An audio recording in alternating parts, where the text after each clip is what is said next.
Good evening. Good evening, kings and queens of the land. Good evening. Good evening to the liberated zones in Africa. I want to mention Burkina Faso, led by President Ibrahim Traore. I want to mention Mali, led by the Lion Assimi Goita. I want to mention Niger, led by another lion, Abdurrahman Tian.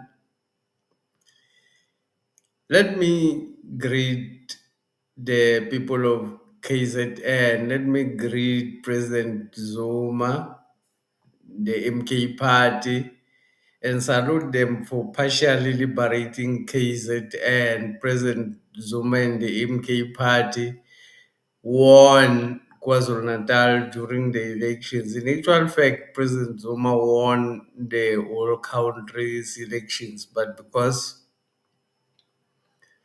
uh, we are led by dictatorship, not democracy, the dictators have decided to conduct a coup and take over the country. Who is President Ramaphosa, forced himself on South Africans. Many people does not want Ramaphosa to be, let me say, majority. If they say majority lead, then majority does not want President Ramaphosa to lead South Africa.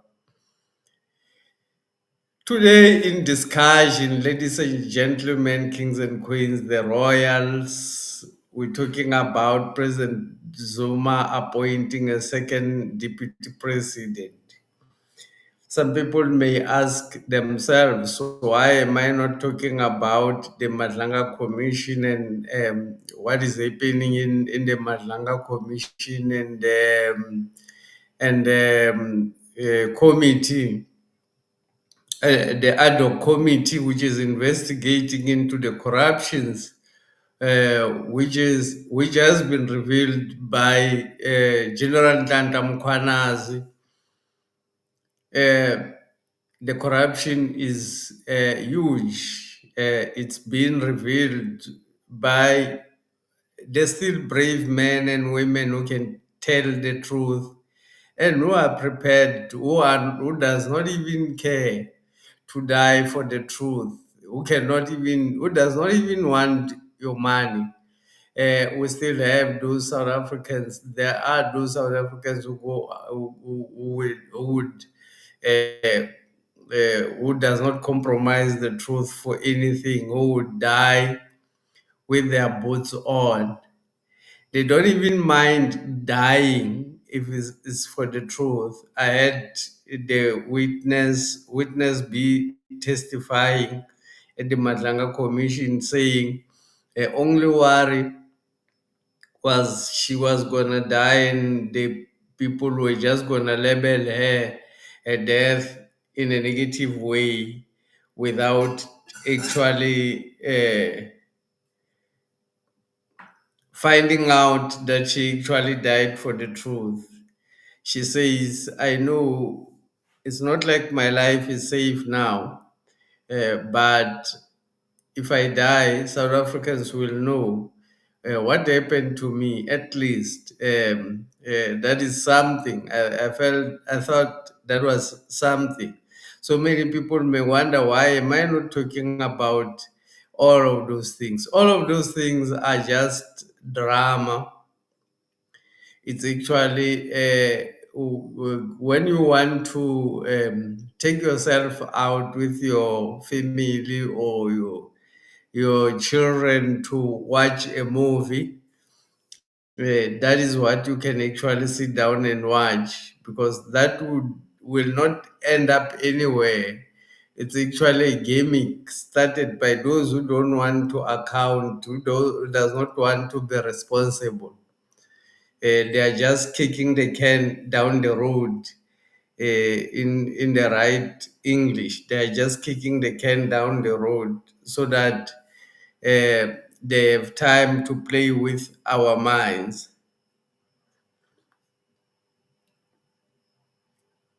President Zuma has appointed a second deputy president.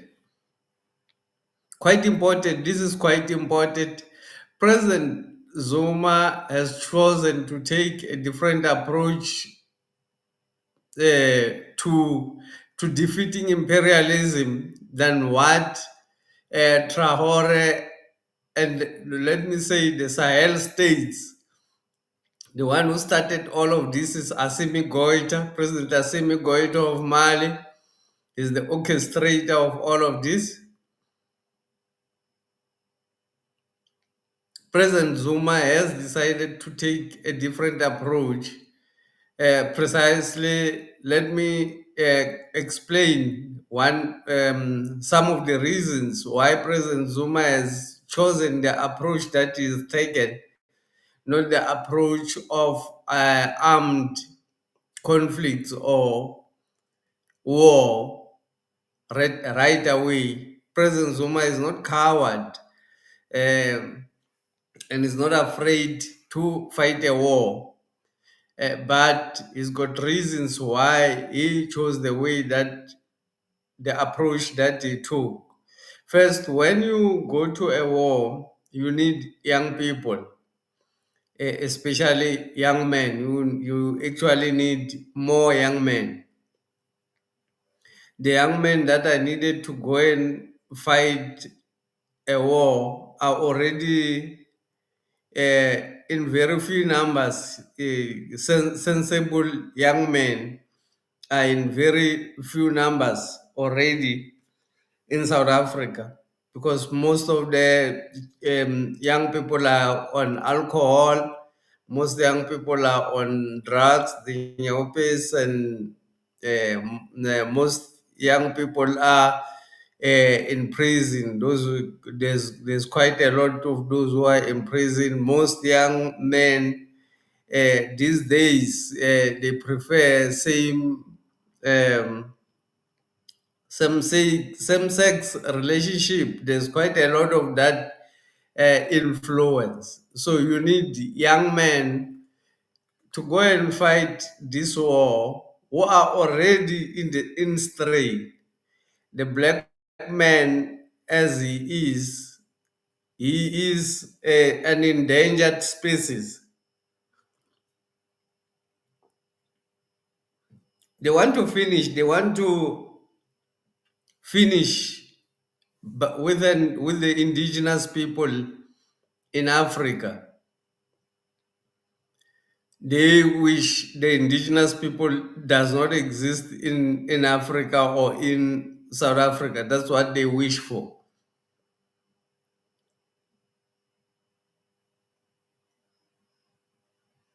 So President Zuma take the approach of uh, taking government without, in a peaceful way, without force, without a war, but in a different approach. Because first, the young people that are available to fight a war are very limited. Most of them, like I said, have been turned into different things.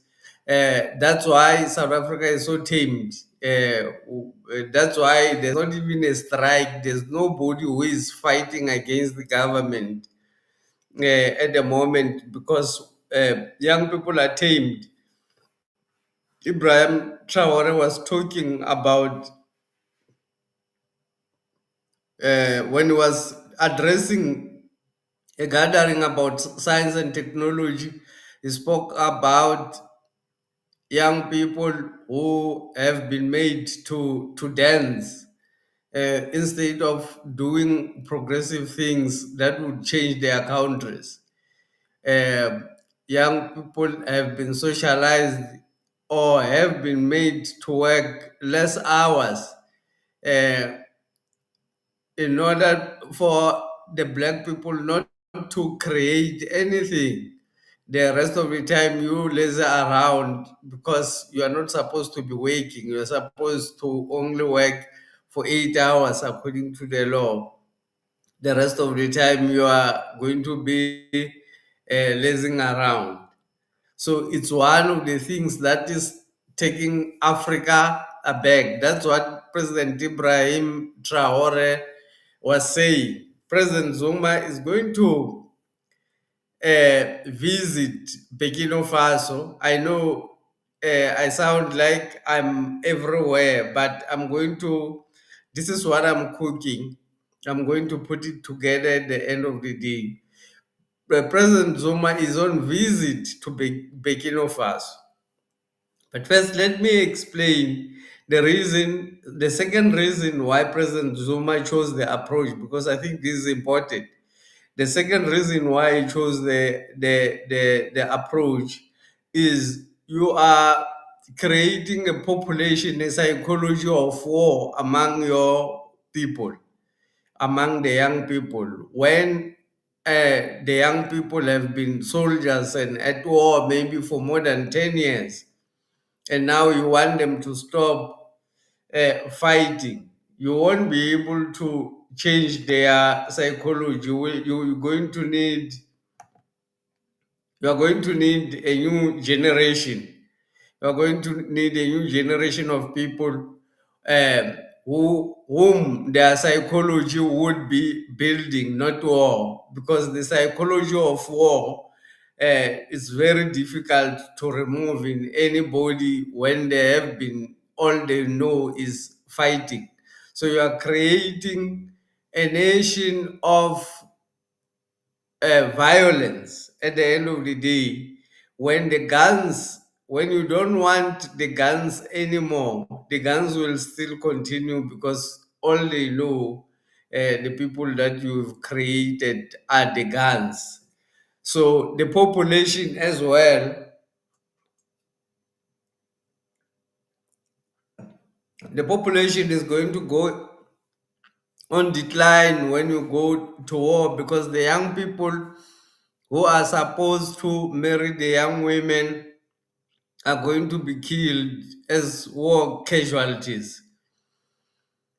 Already there's a huge decline. Less and less women are giving birth. So there's huge decline in population. If the man goes to war, um, we may suffer a population collapse, if one may put it like that. South Africa may suffer a population collapse. It's things that are going to affect Burkina Faso as we're speaking. If people are able to get in and kill maybe 50 people in a day in a war zone, and these are the crema, the cream of the country, because the young people are actually the cream of the country. Young people are the ones who are still going to start families and create bigger things.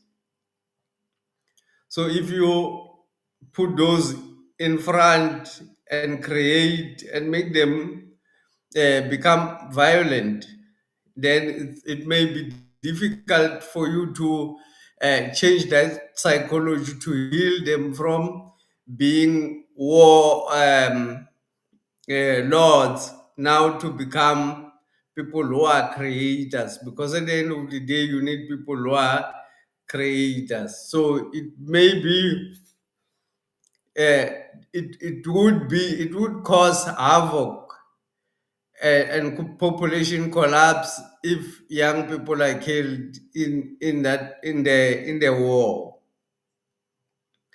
Uh, the third reason why President Zuma chose this approach is because white people are always ready for the war. They are always ready for killings, because this helps them to reset.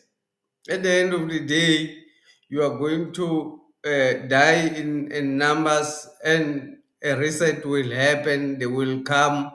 Someday, peace will come. you won't have appetite to go to war anymore because these people have got their well armed. The whole world is their arms, and the whole world is their armies, because they are the ones who created all the armies across the world. The white people are the ones who created all the armies across the world. So President Zuma chose the approach to avoid confronting these people where they are actually powerful. They are powerful and they are ready and they are willing to eliminate, if needs be, black people in big numbers. So if you decide to go to war with them, they are definitely going to be excited about it, and they are going to show their might.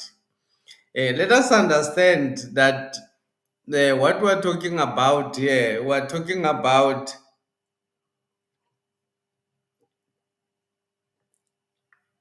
people who are used to stealing trillions and trillions of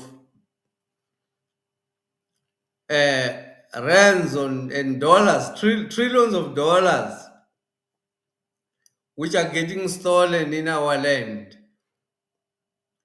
President Zuma says this is very serious. Taking over the country is very serious.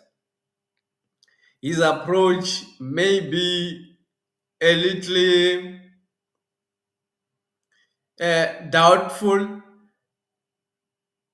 or too modest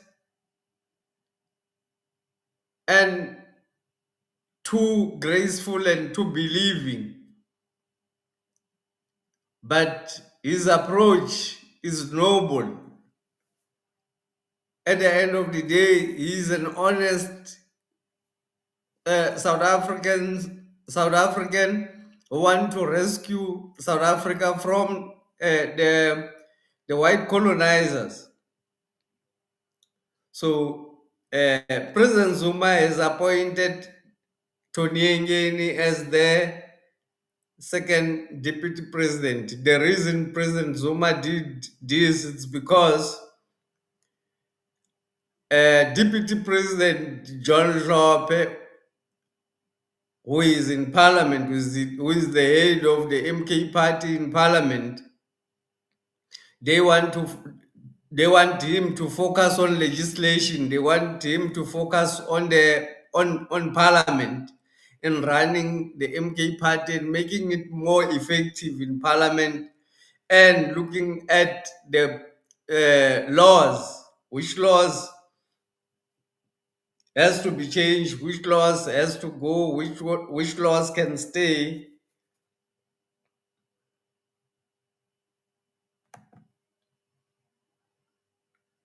Richard Mia, thank you very much from Pumalanga. Greetings to the royal family. Thank you very much, Richard Mia. Thank you for joining. We're talking about President Zuma having appointed the new deputy president. So, because of the magnitude of the work that Judge John Lope has to do, he's not able to go on the ground as any because of his nature as well. He's been in office, he's been a judge for close to 30 years. He's been working as a judge, meaning he's been working in administration, in laws and all. That's what he knows doing, and that's what he enjoys doing. Interacting with people, I think it's not really his power. He's not so powerful when it comes to the ground. But when we talk about people like Tony Ngeni, who are actually legends,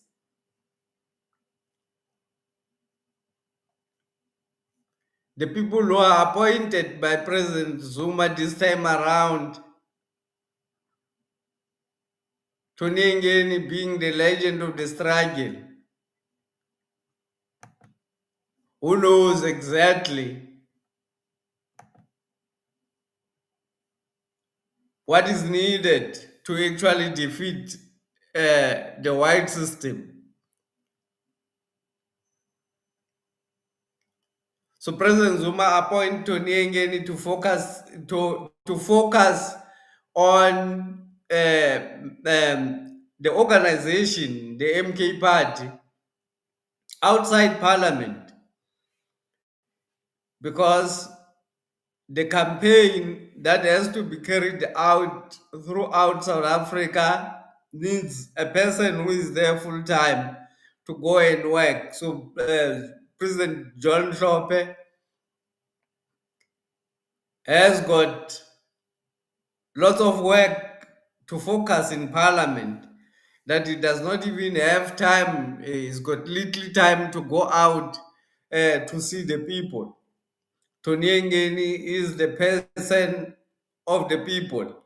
He's going to go out into the ground more or less the same as President Zuma, who is always on the ground. President Zuma this coming week, will be on his way to Burkina Faso to visit President Ibrahim Traore.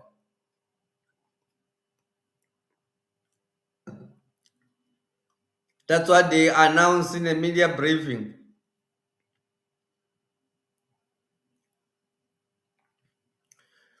You may ask yourself, why is it not Julius Malema visiting Ibrahim Traore? Because these are peers, these are young people who Africa would actually roar if they see them together.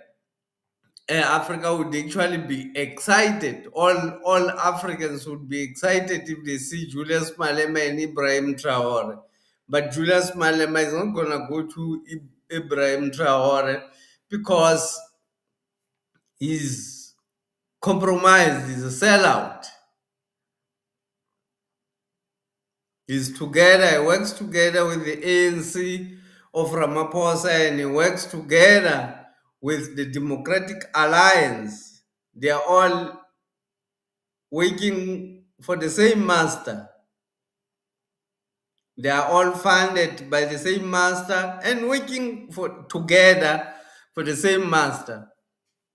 The dramas that they are playing, it's for us to be watching, just like the Madlanga Commission, and those are just dramas that they want people to stop focusing on serious things in their lives, to start uh, focusing on things that the Madlanga Commission first is the president who is going to uh, approve the recommendations.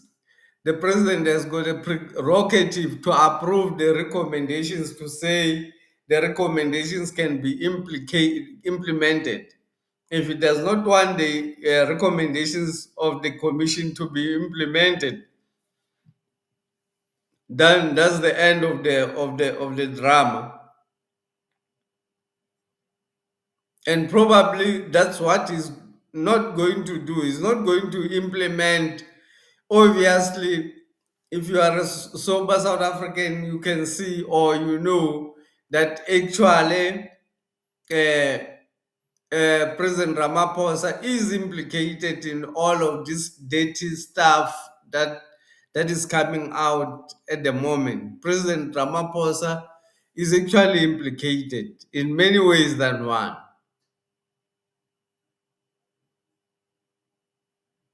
So if he is implicated and is the one who is supposed to approve the report, do you think is he gonna approve the report for him to get arrested and go to jail for a very long time? It's not gonna work like that.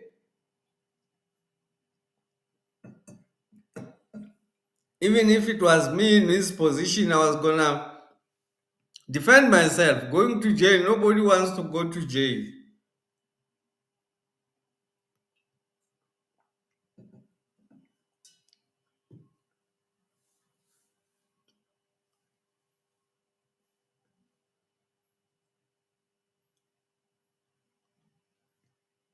So he's going to defend himself. He's not going to implement any of those recommendations that are going to come from the commission. The commission itself, it's only for them to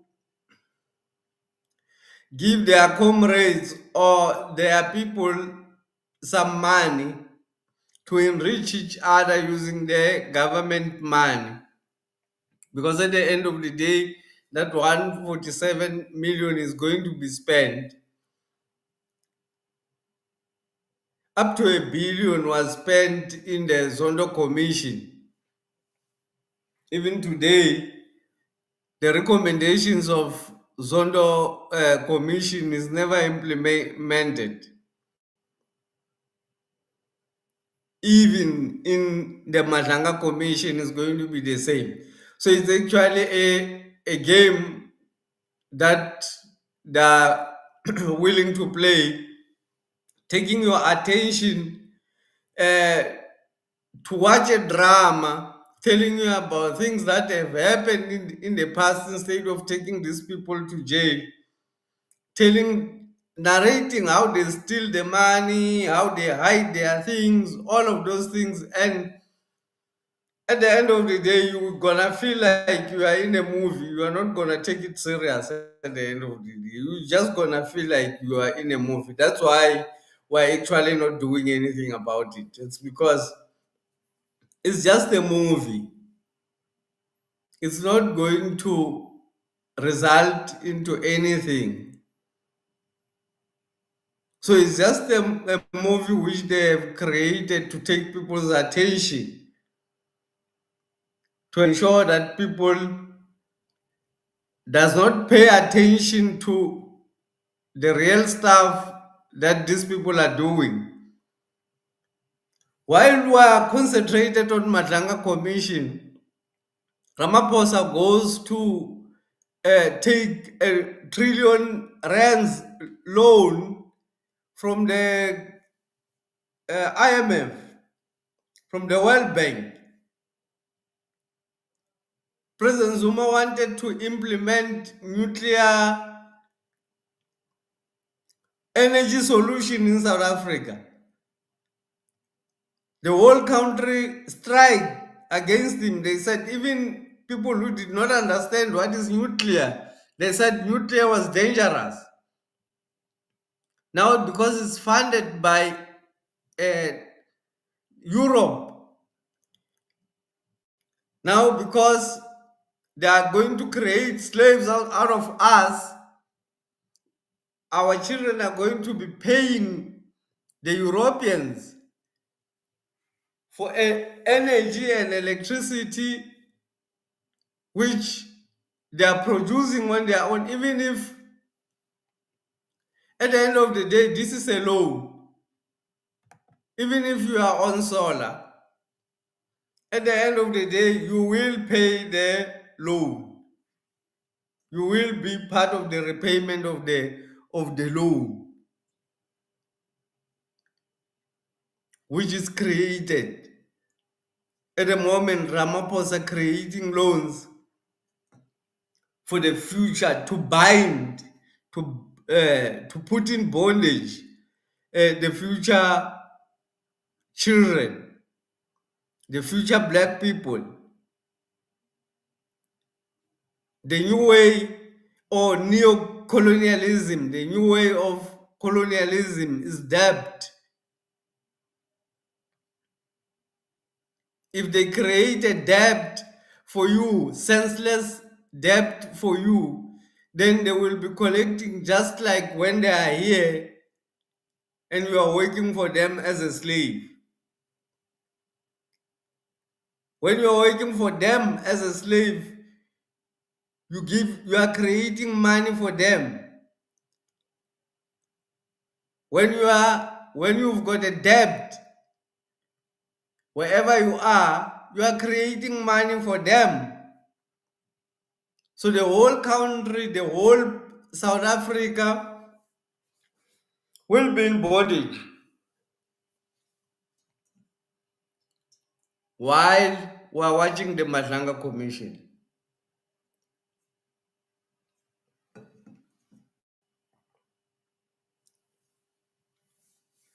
Ramaphosa is taking the loans,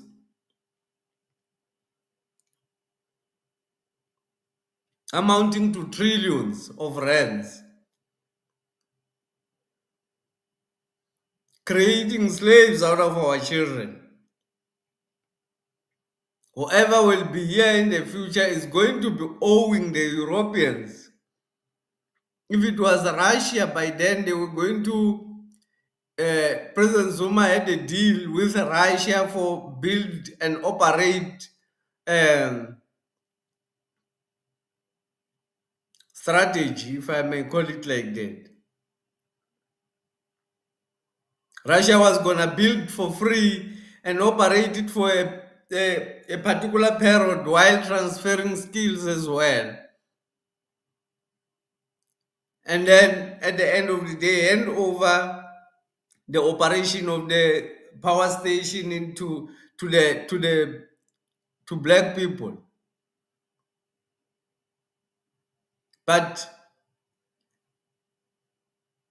it was all stopped and nuclear was dangerous. Now nobody is talking about the dangers of nuclear. Nobody is talking about it.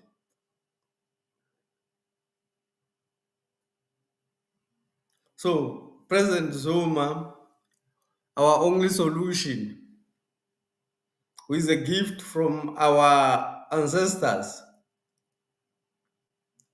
to actually liberate Africa.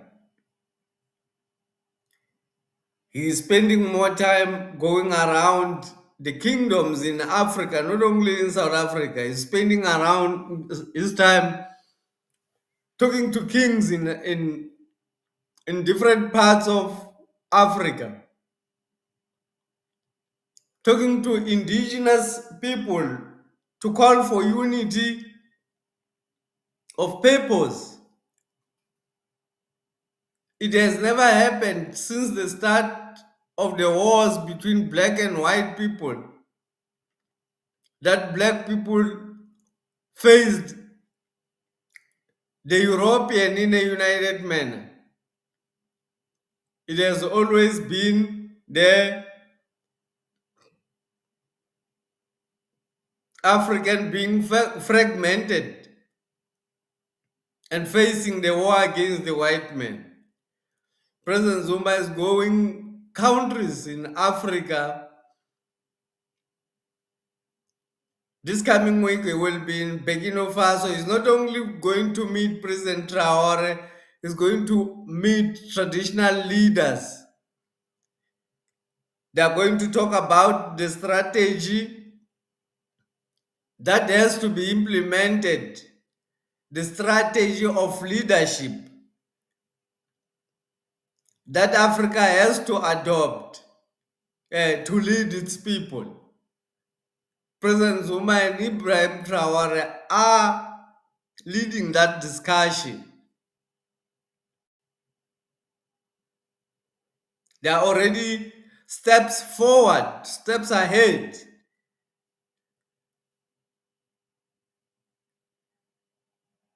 In talks about how Africa should be led because democracy has already failed. Democracy was just a lie which was sold in order to interfere. The concept of democracy, as they explain it, is beautiful, but it was not meant to be implemented in a beautiful way. It was meant to be used as a method of aggression.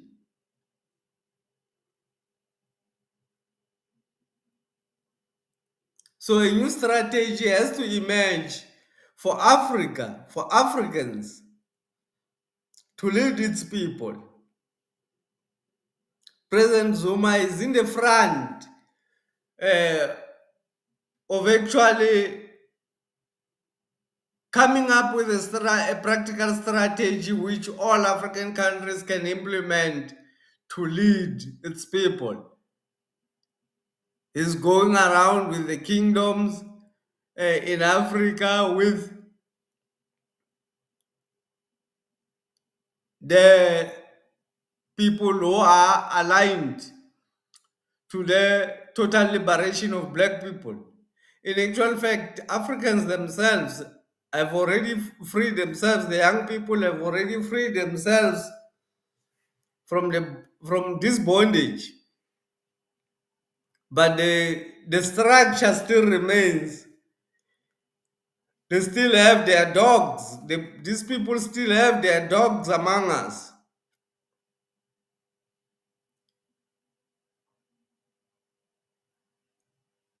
In most cases,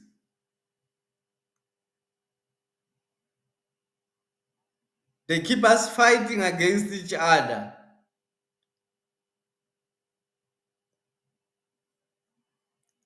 These are projects which are funded to ensure that we fight against each other. All these organizations, small organizations which get started, they're meant to make us fight against each other.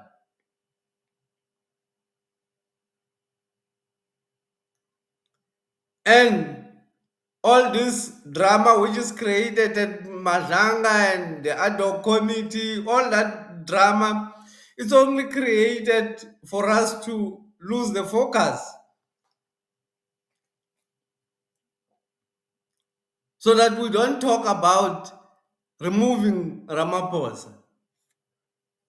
So that we will say we are waiting for the commission to remove Ramaphosa. So that we may say it's actually something that helps them to designate the bombs in a controlled way. Because here they are giving us the bombs, they are designating the bombs in a very controlled room called the commission. So you won't feel like you have to react because of the way they are designating it. At the end of the day, you will know that they are engaged in all of this. They are engaged in drugs. What are you gonna do at the end of the day? They know how to make people vote for them. They know how to rob the elections. They know how to keep power, and the only way they know is the use of money. Black people have become so low in their morality that we can do anything. People can do anything for money.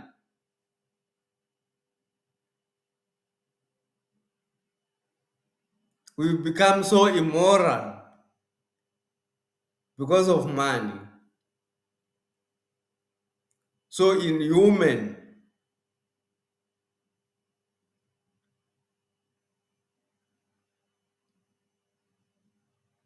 No care about life. As long as I have the money to buy a Vrupa, because that's what it's all about. As long as I have the money to buy a Lamborghini, so everybody else can die. As long as I have the money to take my children to this,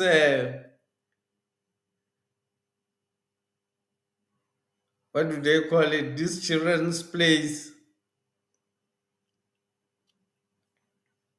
the famous children's place is it in Vegas? As long as I have the money to go take my children there, then anybody else can die. What kind of life is it? This is what the system has turned the people to be, not caring about life, not knowing that life is important. because money is created by life,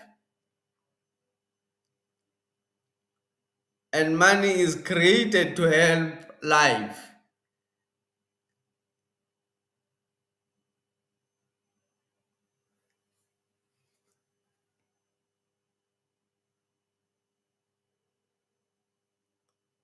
So Tony Ngeni is the new deputy president of the MK party, who is a legend, who has been at war, who is the commander of the MK party, uh, the army of the ANC, now being a commander of the MK party, previously a commander of the MK of the ANC, now a commander of the MK of President Zuma, the MK party. Tony Ngeni is certainly going to make a difference, a huge difference on the ground, because he's the one who is going to go on the ground while President Zuma is busy with international affairs. Tony Ngeni is going to be working in South Africa, ensuring that the gap that President Zuma is opening by addressing the international issues um, does not create a void that the enemies can use against the MK party. Thank you very much for joining the live stream. Click the like button and subscribe.